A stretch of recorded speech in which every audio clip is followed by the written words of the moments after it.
Dis donc, je me posais une petite question. Ils viennent de quelle région exactement les reporters à la télé? Non, parce que vous l'avez forcément remarqué, ils n'ont pas vraiment le même accent que vous et moi. Que l'on soit sur le JT de France 2, TF1 ou LCI, ils s'expriment tous exactement de la même façon. Dans sa jolie berline, Michel Biérot, l'un des dirigeants de Lidl France, a même fait le déplacement.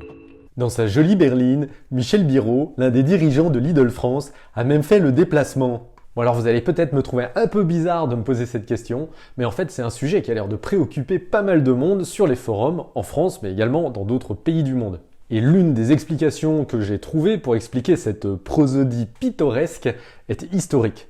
Dans les années 20, la qualité des microphones était pourrie et ça aurait obligé les reporters à articuler exagérément et à s'exprimer d'une voix plus grave. Du coup, j'ai mené ma petite enquête en regardant des journaux télévisés des années 50 à nos jours et je vous annonce que la théorie historique ne semble pas très fiable. En fait, ce style de voix que l'on entend aujourd'hui apparaît dans les années 80. Donc, autre hypothèse, est-ce que ce sont les rédacteurs en chef qui obligent les jeunes journalistes à réapprendre à parler ?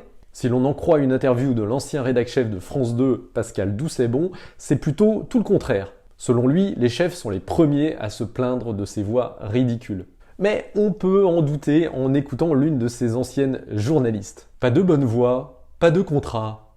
Un soir, j'en ai eu marre. Alors dans la cabine de mixage, j'ai pensé à Vincent Marronnier de Groland.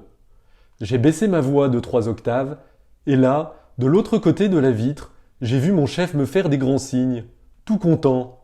Ce soir-là, j'ai même reçu des textos de félicitations.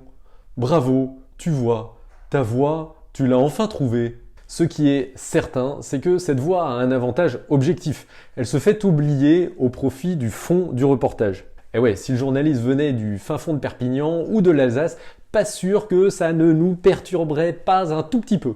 Ce que dit d'ailleurs le même Pascal Doucet-Bon, les têtes qui dépassent, on les renvoie dans leur région, parce que sinon, on ne comprend rien à ce qu'ils racontent. Bon, ça a au moins le mérite de la franchise. Mais la vraie raison à cette mode vocale est sans doute à aller chercher dans notre psychologie. Si les jeunes journalistes imitent les vieux journalistes respectés, c'est d'abord parce qu'ils veulent les imiter, devenir comme eux et avoir la même carrière. Et ce n'est d'ailleurs pas quelque chose de propre aux journalistes, comme l'explique le pilote américain Morgan Leake. Pour lui, si tous les pilotes s'expriment de la même façon dans la radio, c'est qu'ils veulent tous ressembler à Chuck Yeager, une légende de l'aviation qui a été le premier à franchir le mur du son.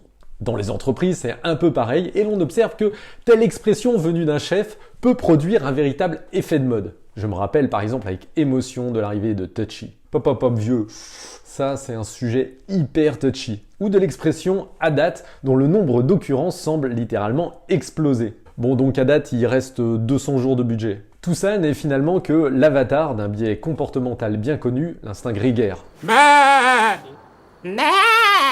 On veut ressembler aux autres car c'est un moyen d'affermir notre appartenance à un groupe. Alors quand ça reste sur le plan du langage, c'est plutôt rigolo, mais quand on sait que notre manière de parler reflète notre manière de penser, ces modes doivent nous inciter à se poser la question de la diversité réelle des modèles de pensée au sein de nos organisations. On en parle ?